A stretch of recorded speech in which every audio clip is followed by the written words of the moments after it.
అహ్మదాబాద్ విమాన ప్రమాద దర్యాప్తులో పురోగతి లభించింది. ఘటనా స్థలంలో కీలకమైన బ్లాక్ బాక్స్ లభ్యమైంది. అలాగే మృతుల సంఖ్య 269కి చేరుకుంది.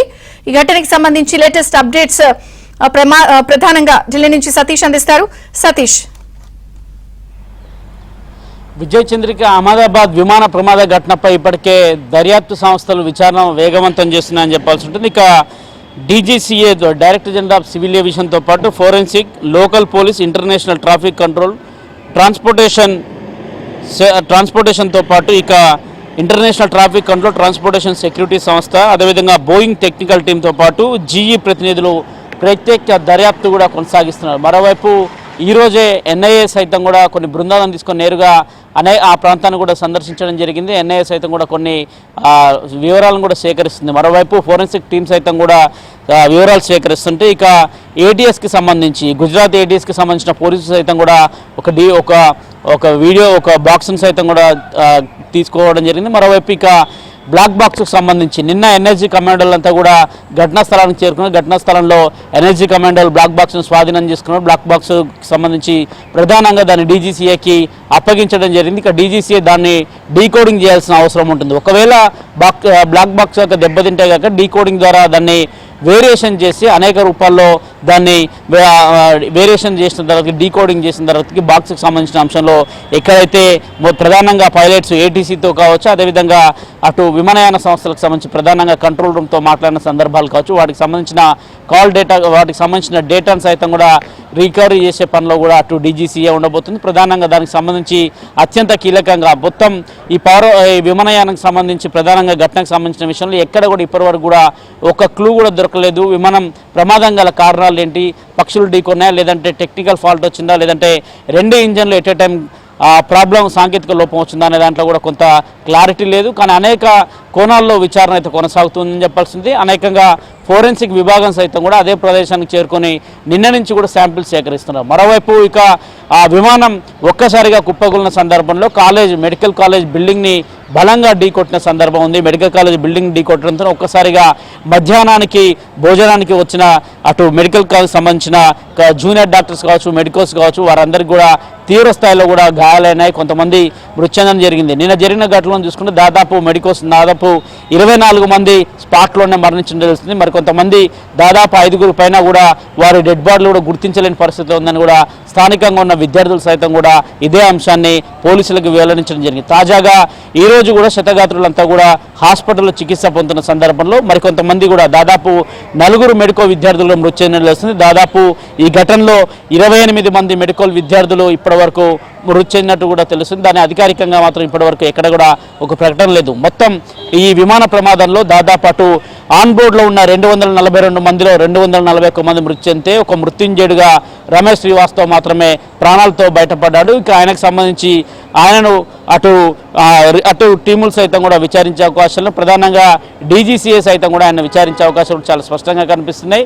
అదేవిధంగా వివిధ దర్యాప్తు సంస్థలు అక్కడ ఏదైతే దర్యాప్తు సంస్థలు చేస్తున్నాయో ఆ దర్యాప్తు సంస్థలు సైతం కూడా రమేష్ నుంచి కూడా కొంత డీటెయిల్గా వివరణ తీసుకునే అవకాశాలు కూడా స్పష్టంగా కనిపిస్తున్నాయి. ఎందుకంటే విమానం మొదటి టేకాఫ్ తీసుకున్న సమయంలోనే బోర్డింగ్కి కాల్ఫర్ చేయడం, విమానం టేకాఫ్ అయ్యే సందర్భంలో కూడా ప్రయాణికులందరినీ కూడా సీట్ బెల్ట్ పెట్టుకుని అప్రమత్తంగా ఉండాలనేది మొదట కొంత ప్రయాణికులకు విజ్ఞప్తులు చేస్తుంటారు. వారికి సంబంధించి ఒకవేళ ఎమర్జెన్సీ వస్తే ఎక్కడి నుంచి ఎగ్జిట్ కావాలి, ఏ డోర్ను ఎట్లా ఓపెన్ చేయాలనేది కూడా మొదట ఎయిర్ హోస్టెస్ అంతా కూడా కొంత వారందరికీ కూడా కొన్ని గైడెన్స్ చేస్తుంటారు. కానీ ఈ సందర్భంలో ప్లేన్ ఒక్కసారి టేకాఫ్ అయిన సందర్భంలో ఇట్లాంటి ఎందుకు చెప్పలేదు, ఒకవేళ చెప్తే కాక వాటికి సంబంధించిన అంశంలో 30 సెకండ్స్ గ్యాప్లోనే ప్రమాదం పెద్ద ఎత్తున జరిగిందని చెప్తున్నారు. ఎందుకంటే విమానం టేకాఫ్ అవుతున్న సందర్భంలో సర్దార్ వల్లభాయ్ పటేల్ ఎయిర్పోర్టు, ఇంటర్నేషనల్ ఎయిర్పోర్ట్లో విమానం టేకాఫ్ అయ్యి విమానం కొంత ముందుకు పోయి నేరుగా విమానం బలంగా బిల్డింగ్ని ఢీకొట్టిన విజువల్స్ అంతా కూడా పూర్తిగా రికార్డ్ అయ్యి బ్లాస్టింగ్ కూడా పెద్ద ఎత్తున జరిగింది. ఒక అణుబాంబు పేలితే ఎలాంటి ప్రమాదం ఉంటుందో ఆ స్థాయిలో పేలిపోయిందని చెప్పాల్సి ఉంటుంది. మొత్తం 269 మంది ప్రాణాలు కోల్పోయారు. అత్యంత దురదృష్టకరమైన ఘటనగా చెప్పాల్సి ఉంటుంది. ప్రధాని మోదీ సైతం కూడా ఇప్పటికే అహ్మదాబాద్లో పర్యటించారు. అహ్మదాబాద్లో వారు శతగాత్రులతో కూడా పరామర్శించారు. వారితోని కాసేపు మాట్లాడడం జరిగింది. జరిగింది, వారి యోగక్షేమాలు తెలుసుకోవడం కూడా జరిగింది. మరోవైపు మెడికల్ స్టూడెంట్స్ కాసేపటి క్రితమే అహ్మదాబాద్కి వచ్చిన మెడికల్ స్టూడెంట్స్ అంతా కూడా ఎక్కడైతే నిన్న విమానం ఢీకొట్టిందో ఆ మెడికల్ స్టూడెంట్స్ అంతా కూడా వారి లగేజీలు తీసుకొని బయటికి వెళ్ళిపోతున్న దృశ్యాలు కూడా అందరినీ కదిలించి వేస్తున్నాయి. నిన్నటి వరకు ఆనందంగా లంచ్ చేస్తూ అదేవిధంగా నైట్ రెస్ట్ తీసుకుంటూ హాస్టల్ గదిలో ఉండేవారు. వారు ఒక్కసారిగా భయభ్రాంతులకు గురని చెప్పాల్సి ఉంటుంది. వారి తోటి వారిని కోల్పోయిన సంఘటన కూడా వారి కళ్ళ ముందే ఉన్నట్టు కూడా ఇప్పటికీ భయాందోళనకు గురవుతున్నారు.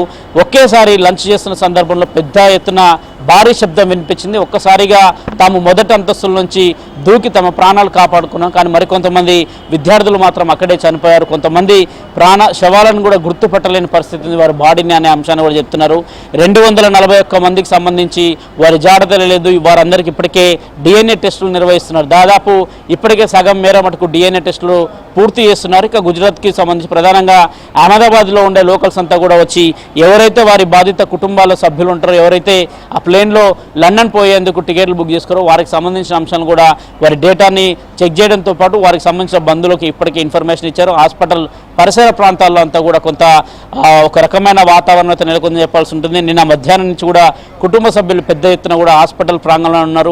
వారి కోసం వారి కనీసం చివరి చూపుగా వారి మృతదేహాలు ఇవ్వాల్సిందిగా కూడా అటు ప్రభుత్వాన్ని కూడా కోరుతున్న నేపథ్యం. కానీ బ్లాస్టింగ్ దాటికి చూసుకుంటే ముద్దలుగా మారిపోయిన శరీర భాగాలు చూస్తే కాక అత్యంత ఘోరంగా అక్కడ పరిస్థితి నెలకొందని చెప్పాల్సి ఉంటుంది.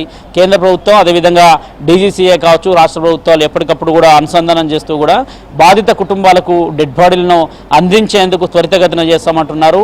కాసేపటి క్రితమే DNA టెస్ట్ ఇచ్చిన వారికి దాదాపు 72 గంటల సమయాన్ని కేటాయించారు. 72 గంటల సమయంలోపు DNA టెస్టులు పూర్తి చేసి ఎంత తొందరగా టెస్టులు పూర్తయితే అంత త్వరగా వారి కుటుంబ సభ్యులకు డెడ్ బాడీలు అప్పజెప్పేందుకు కూడా ప్రభుత్వం వర్గాలు అదేవిధంగా హాస్పిటల్ వర్గాలు కూడా ఇప్పటికే ఏర్పాట్లు చేస్తున్నాయి. మరోవైపు మెడికల్ స్టూడెంట్స్ మాత్రం ఇప్పటికే అనేక మందికి గాయాలయ్యాయి, మరి కొంతమంది చనిపోయారు.